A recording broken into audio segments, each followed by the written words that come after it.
चीन ऐतिहासिक पाऊलखुणा व पर्यटन स्थळदर्शन याच्या दुसऱ्या भागात रसिकांचे मनपूर्वक स्वागत. क्वीन शी हुआंगनंतर हान राजवंशाने चीनवरती इसवी सन पूर्व 206 ते 220 या काळामध्ये राज्य केले. त्याच काळामध्ये त्यांनी रेशीम मार्ग सुरू केला आणि रेशमाची निर्यात जगभर वाढवली. हान राजवंशानंतर टांग आणि सोंग या राजवंशांनी चीनवरती राज्य केले. हा चीनचा सुवर्ण काळ होता. यामध्ये कला, साहित्य, व्यापार, तंत्रज्ञान याची खूप मोठी भरभराट झाली. याच काळामध्ये कागद, छपाई, कंपास याचे सुद्धा शोध लागून ते जगभर पसरले. 1271 ते 1368 मध्ये मंगोलांनी म्हणजेच युआन राजवंशाने चीनवरती राज्य केले. क्रूरतेबद्दल प्रसिद्ध असलेला मंगोलचा राजा म्हणजे चंगेज खान. त्याने विविध मंगोल जमाती आणि टोळ्यांना एकत्र केले. वेगवान घोडेस्वार, अचूक नेम घेणारे धनुर्धारी, शिस्तबद्ध सैन्य आणि कठोर नियम, त्याच्याबरोबरच असलेली हुशार रणनीती आणि निर्दयता ही त्याची बलस्थाने होत. या जोरावर त्याने चीनचा मोठा भाग, रशियाचा काही भाग, मध्य आशियातला भाग ज्याला ख्वारिश म्हणतात, यामध्ये उझबेकिस्तान, तुर्कमेनिस्तान, इराण इत्यादी राज्ये येतात, यावर त्याने राज्य केले. अत्यंत महान आणि क्रूर असा योद्धा असलेल्या चंगीज खानने शत्रूमध्ये मोठी भीती निर्माण करणारी युद्धे केली. खोटी माघार दाखवून पुन्हा हल्ले चढविले. सूड घेण्यासाठी शहरेच्या शहरे त्याने नष्ट केली. त्यावेळी त्याने माणसे आणि प्राणी सुद्धा मारले. नद्यांचे प्रवाह वळवून शहरे पाण्याखाली घालवली. अनेक लोकांना त्याने गुलाम केले. धक्कादायक व थरारक लढाया बघून अनेक शहरे त्याला शरण आली. चीनच्या भिंतीवरील दगलबाज अधिकाऱ्यांना त्याने लाच दिली आणि चीनवरती हल्ला केला. 1215 मध्ये त्याने बीजिंग जिंकले आणि तेथे प्रचंड विध्वंस केला.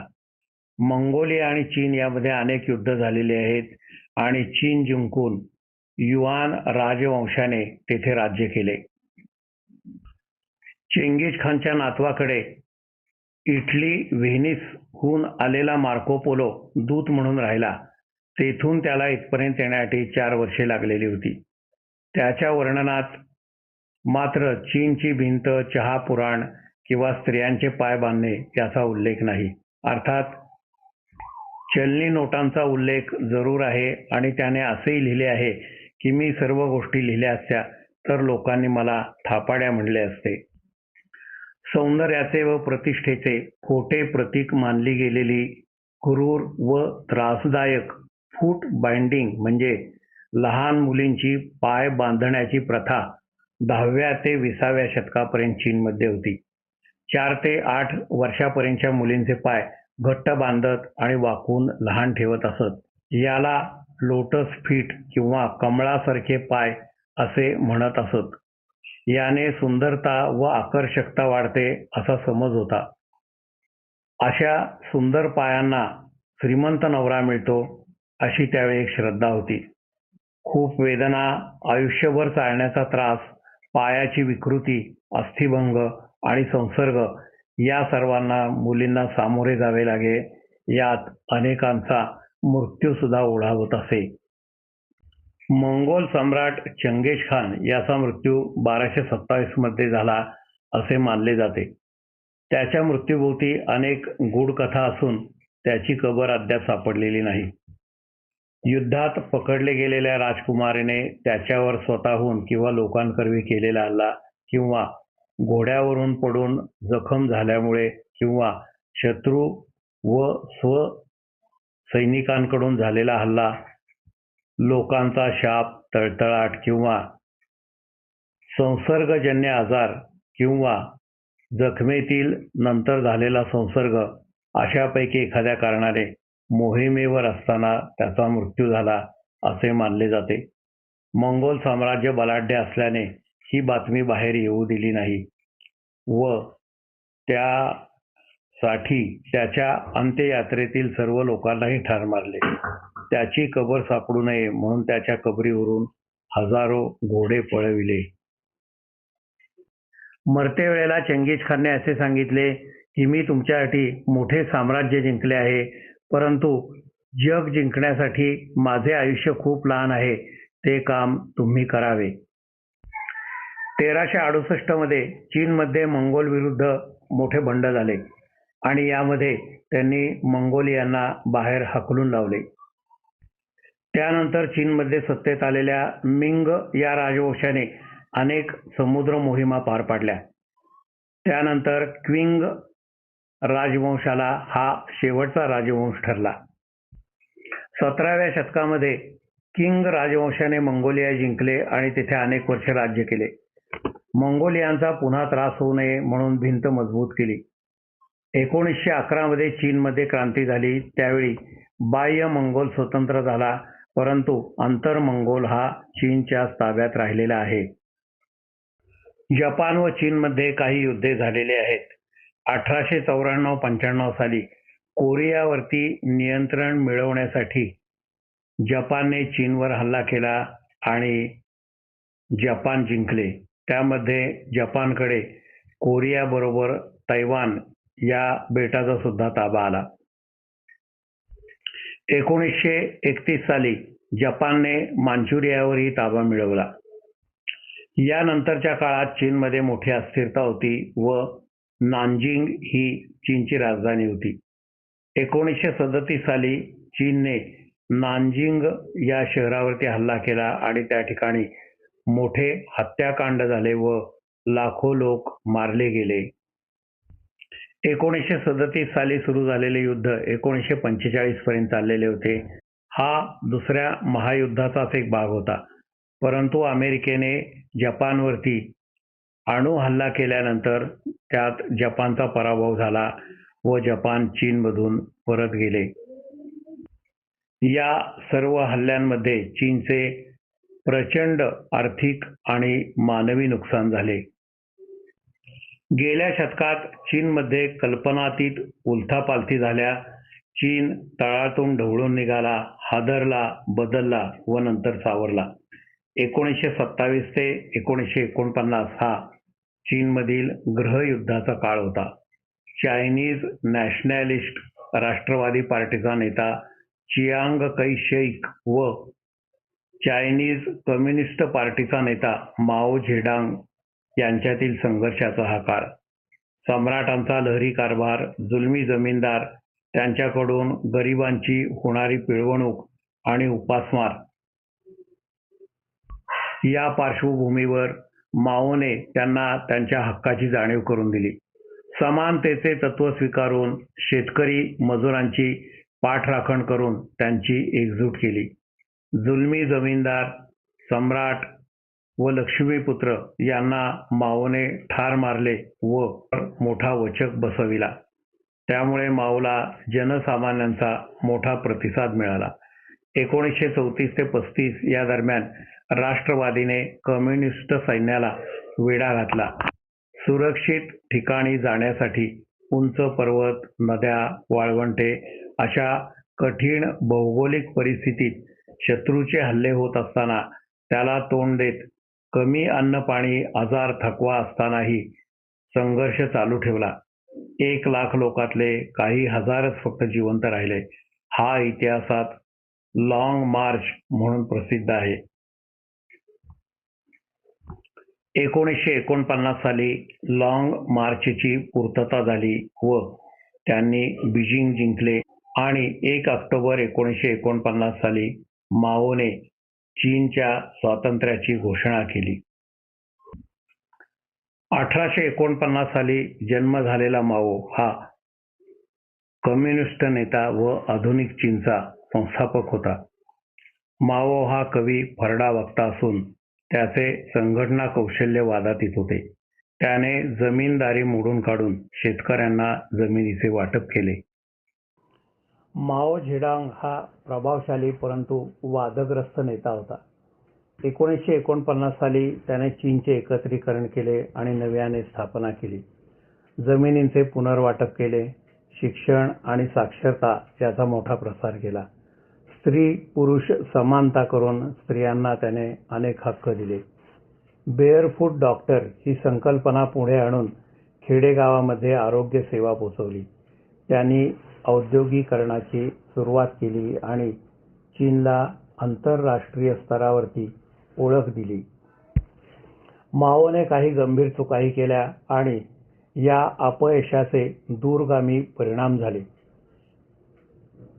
1958 ते 62 यामध्ये ग्रेट लीप ही मोहीम त्याने साकारली. यामध्ये मोठे अपयश आले. एकत्र शेती करणे आणि पोलादाचे घरगुती उत्पादन करणे हा यावेळचा प्रयोग होता. त्यासाठी खोटे आकडे सांगितले गेले. त्यानंतर भयानक दुष्काळ पडला व त्यात सुमारे 5 कोटी लोक दगावले. इतिहासातील मानवनिर्मित हा मोठा दुष्काळ होता. यामुळे शेती, अर्थव्यवस्था दोन्ही कोसळले. ही माओची सर्वात मोठी आणि घातक चूक होती. आपला प्रभाव कमी होत आहे असे लक्षात आल्यानंतर माओने पुन्हा एकदा 1966 ते 76 या काळात सांस्कृतिक क्रांतीची घोषणा केली. त्यामुळे देशात अराजकता माजली. विरोधकांना संपवणे हा त्याचा मुख्य हेतू होता. शुद्ध कम्युनिस्ट विचारसरणी लोकांनी स्वीकारावी हा यामागे हेतू होता. त्यांनी विद्यार्थ्यांचे लाल सैन्य निर्माण केले. ते माओशी एकनिष्ठ होते. माओच्या सल्ल्याप्रमाणे शिक्षक आणि बुद्धिजीवी अधिकारी या सर्वांना सार्वजनिक मारहाण करून त्यांचा अपमान करण्यात आला. जुनी मंदिरे, संस्कृती, ग्रंथ हे नष्ट केले गेले. लाखो लोकांचा छळ करून त्यांना तुरुंगात डांबले. यामध्ये अनेक जण मृत्यू पावले आणि शिक्षण व्यवस्था कोसळली. चिमण्या व पक्षी धान्य खातात हे लक्षात आल्याने माओने पक्षी ठार करावेत असा आदेश दिला. त्यावेळी अनेक पक्ष्यांचा संहार झाला. परंतु त्यामुळे इतर पिकांना घातक ठरणाऱ्या जंतूंची मोठी वाढ झाली आणि शेतीचे मोठे नुकसानच झाले. माओने स्वतःभोवती व्यक्तिपूजेचे स्तंभ माजविले. त्याच्या विचारांचे लाल पुस्तक हे अंतिम सत्य आहे असे मानले गेले. त्याला विरोध करणारे देशद्रोही ठरविले गेले. त्यामुळे एकूण आर्थिक धोरणात अपयश, उत्पादन, शेती आणि उद्योग हे सर्व कोसळले. बुद्धिजीवींवर अत्याचार केले. सुरुवातीला माओने टीका करणाऱ्यांना प्रोत्साहन दिले, परंतु या सर्व टीकाकारांवर भयंकर मोठी कारवाई केली गेली. मानवाधिकाराचे उल्लंघन झाले आणि अर्थातच कोणालाही अभिव्यक्ती स्वातंत्र्य नव्हते. आंतरराष्ट्रीय तणावामध्ये रशियाबरोबरचे ही चीनचे संबंध तुटले आणि चीन अलग पडला. माओला खुश करण्यासाठी अधिकारी चुकीची माहिती देत. त्यामुळे भीतीचे वातावरण होते आणि या सर्व गोष्टी वास्तवांपासून खूप दूर होत्या. गंभीर चुका करणारा माओ हा एक महान नेता होता. चीनमधील गृहयुद्धाच्या दरम्यान चीनवरती जपानचेही हल्ले होत होते. 1938 ते 1942 या कालावधीत सोलापूर येथील डॉक्टर कोटणीस हे जखमी सैनिकांवर उपचार करण्यासाठी चीनमध्ये यानआन या भागामध्ये आलेले होते. याच भागात कम्युनिस्टांचे मुख्य केंद्र होते. शिजिया झुआंग व हेबई या भागात ते शेवटपर्यंत कार्यरत होते. त्यांनी चल रुग्णालय चालू केले. ते 24 ते 72 तास सलग काम करत व दररोज 100 ते 150 रुग्ण तपासून अनेकांवर शस्त्रक्रियाही करीत होते. मर्यादित साधने व औषधे असूनही त्यांनी बॉम्ब हल्ल्याचा धोक्याचा विचार न करता दुर्गम भागात जाऊन हजारोंचे प्राण वाचविले. माओने त्यांची सेवा लक्षात घेऊन त्यांना राष्ट्रीय नायकाचा मान दिला. 1942 ला त्यांचे अतिश्रमाने निधन झाले. त्यांनी गो किंग लाव या परिचारिकेशी लग्न केले होते. तिचे 2010 मध्ये देहावसान झाले. त्यांचा मुलगा यिन हुवा हा होय. या नावाचा अर्थ भारत चीन असा होतो. तोही लहानपणीच वारला. आता कोटणीस यांच्या स्मृतिप्रित्यर्थ शिजियाझुआंग शहरामध्ये त्यांचा समाधी पुतळा, संग्रहालय व रुग्णालय उभे केले आहे. North China martyr memorial symmetry असे त्याचे नाव आहे आणि बीजिंग रेल्वे स्थानकावरून 2 तासात आपल्याला तेथे पोहोचता येते. माओने त्यांच्या कुटुंबियांना कृतज्ञतेचे पत्र लिहिलेले होते. कम्युनिस्ट राष्ट्रे असूनही रशिया व चीन या दोघांमध्ये युद्धे झालेली आहेत. कारण दोघांच्या विचारसरणीमध्ये सुद्धा फरक होता. 1969 साली रशिया व चीन संघर्ष झाला. यात हजारो सैनिक कामाला आले. त्यानंतर माओ आणि ब्रेझनेव यांच्यामध्ये राजकीय तणाव वाढला व रशियाने चीनमधून आपले अधिकारी बोलावून घेतले. शियान हे चीनच्या प्राचीन सभ्यतेचे हृदय आहे. येथे अनेक साम्राज्य उभी राहिली, व्यापार सुरू झाला आणि इतिहास आजही जिवंत आहे. याचा इतिहास सुमारे 3000 वर्षे जुना आहे. क्वीन, हान आणि टँग राजवंशाच्या काळातील हे राजधानीचे शहर. टँग राजवंशाच्या काळात हे समृद्ध शहर होते. सिल्क रोड म्हणजे रेशीम मार्गाला इथूनच सुरुवात होते आणि चीनमधील व्यापार जगभर पसरला. येथून जवळच टेराकोटा सैन्य हे जगप्रसिद्ध पुरातत्वीय स्थळ आहे. सुमारे 10 चौरस किलोमीटर असणारे हे जगातील पहिले आखीव रेखीव शहर होय. समांतर व काटकोनातील रस्ते हे आपले लक्ष वेधून घेतात. शी हुआंगदी सम्राटाने 1200 वर्षापूर्वी बांधलेली तटबंदी आणि चारी दिशांचे दरवाजे या गोष्टी आपल्याला जाताना दिसतात. तटबंदीमुळे त्या काळी या शहरालाही फोर्बिडन सिटी असे म्हणत असत. यामध्ये वेळोवेळी अनेक सम्राटांनी बांधकामात भर घातलेली आहे. हे शहर व संग्रहालय या गोष्टी माओचा साथीदार चौएनलाय याने रेड गार्डच्या विध्वंसापासून वाचवल्या म्हणून आपल्याला आज त्या बघता येतात. या शहरातील बेल टॉवर हा पूर्वी गावाबाहेर होता, तो आता आतमध्ये आणलेला आहे. याच्या भोवती उंच इमारती बांधण्यासाठी बंदी आहे. या बेल टॉवरवर गेल्यानंतर शियान शहर पाहण्याचा आनंद घेता येतो. येथे मोठी पितळी घंटा असून पूर्वी त्यावर पहारा होता. शत्रू आल्याची सूचना देण्यासाठी ही घंटा वाजवण्यात येत असे. शियानमध्येच माओ विरोधी राष्ट्रवादी नेता चियांग कै शेक याला पकडले होते. मात्र चौएनलायने मध्यस्थी करून त्याला फाशी न देता मोठ्या दंडावर त्याची सुटका केली आणि मोठा खजिना घेऊन तो तैवान येथे पळाला. शियान येथे एक नृत्य नाटिकाही बघता आली. रेशीम मार्गासंदर्भात संवाद, नृत्य, गाणी, प्राचीन पारंपरिक संगीत यामध्ये टँग काळातील पोशाख असणारे कलाकार यांनी सादर केलेला हा खेळ सुंदर होता. दुसऱ्या दिवशी आम्ही शियानपासून 40 किलोमीटर दूर असलेल्या टेराकोटा सैन्य बघण्यासाठी गेलो. वाटेत क्वीन शी हुआंगच्या समाधीचे ठिकाण आहे, मात्र ते बघता येत नाही.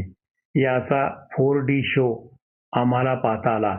यात अनेक वर्षे बांधकाम चाललेला मोठा राजवाडा, धन संपत्ती, खजिना, महाल, सापळे, विषारी वायू, विषारी बाण यासारख्या गोष्टी दाखवलेल्या आहेत. हा खेळ आवर्जून पाहावा. टेराकोटाला भेट देण्यापूर्वी आपण एका संग्रहालयाला भेट देतो. सैनिक कसे बनविले जात होते व अन्य कलाकुसरींच्या वस्तू येथे आपल्याला पाहता येतात. येथे दुपारचे शाकाहारी चीनी जेवणही चांगले होते. वाहनतळापासून टेराकोटापर्यंत बरेच चालावे लागते. चीनमध्ये अनेक ठिकाणी पारपत्र दाखवावे लागते, ते नेहमी जवळ ठेवावे. टेराकोटा येथे आपण 3 ठिकाणी भेटी देतो.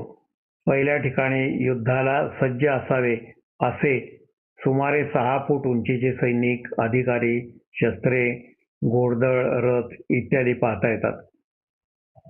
येथे खोलवर उत्खननात हे सर्व मांडलेले आहे आणि या ठिकाणी चहूबाजूने फिरता येते. येथे रांगा आणि मोठी गर्दी असते. पुढील 2 ठिकाणी उत्खनन सुरू असून त्यातही वरील गोष्टी पाहता येतात. वाटेत अनेक ठिकाणी दुकानांमध्ये छोटे मातीचे सैनिक विक्रीसाठी ठेवलेले आहेत. टेराकोटाचे भूमिगत सैन्य बघून आपण शियान शहराकडे प्रयाण करतो. येथे केंद्रबिंदू असलेला व 1384 मध्ये मिंग राजवंश काळात बांधलेला बेल टॉवर आहे. येथून चारी बाजूला रस्ते जातात. ही इमारत सुमारे 36 मीटर उंच असून दगड आणि लाकडामध्ये बांधलेली आहे. याच्या छतावर सुंदर कलाकुसर आहे. आत संग्रहालय आहे. याच्या समोरच ड्रम टॉवर असून येथे पूर्वी ढोल वाजविला जात असे. या परिसरात बागा आणि मोकळ्या अशा पर्यटन जागा असून येथे गर्दी असते. रात्री बेल टॉवर व परिसरातील रोषणाई छान असते. येथील भागात सायंकाळी नृत्य चालू असते. अनेक चीनी युवक युवती येथे पारंपरिक पोशाखामध्ये दिसले. बेल टॉवरच्या बरोबरीनेच शियान शहराभोवती असलेली तटबंदी आपल्याला बघता येते. ही अजूनही मजबूत आणि बघण्यासारखी आहे. या तटावर त्या काळी सैनिकांसाठीचे असलेले मनोरेही दिसतात. येथे आपण दुसऱ्या भागाला स्वल्पविराम देऊन पुढील तिसऱ्या भागाकडे वळूया. धन्यवाद. टेराकोटा म्युझियम एका बाजूला आपण बघतोय आणि या ठिकाणची काही सैनिकांची डोकी आपल्याला दिसत नाही. या ठिकाणी दिसतं असं आणि बाकी सैनिक उत्खननातून काढलेले आहेत. हे या ठिकाणी व्यवस्थित बसवलेले आहेत आणि ही पलीकडची गॅलरी खूप मोठी गर्दी असते आणि बाजूनं आपण बघतोय हे या ठिकाणी मगाशी आपण पाहिलं होतं. हे समोर सगळं सैनिक दिसतात आणि मागं अजून खोदकाम चालू आहे.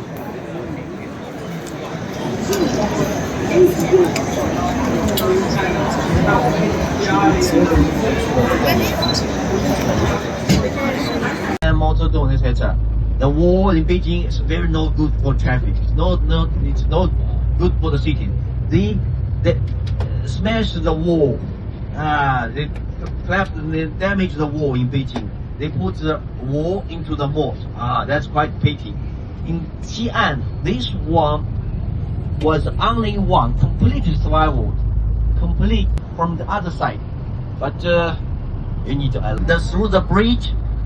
Through the bridge in old times, through the bridge to go in and it out. In the evening, they leave the bridge, so people are saved inside. People ask me why there's so many towers. Because the gate was very important. It was a strategic point. What happened to the enemy if they attacked the